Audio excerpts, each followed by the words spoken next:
কিশোরগঞ্জের পাগলা মসজিদে মানত করে দান করা জায়েজ কি? সঙ্গে সঙ্গে শিরক, সঙ্গে সঙ্গে শিরক।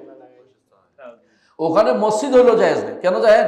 পাগলার কারণে দিচ্ছে, মসজিদের কারণে দিচ্ছে না। তাহলে আমাদের এই মসজিদ হচ্ছে না, এখানে দেখা কেন? এটা দিতে পারে, মানে তাওহীদের মসজিদ দেয় না। মানে তারা মনে করে একেবারে নগদ পেয়ে যাবে, পাগলার কথা বললেই আল্লাহ দিয়ে দিবে, অথবা পাগলার ব্যবস্থা করে দিবে, পুরো মুশরিক। ওখানে 1 টাকা দিলে শিরক, 1 টাকা দিলেও শিরক।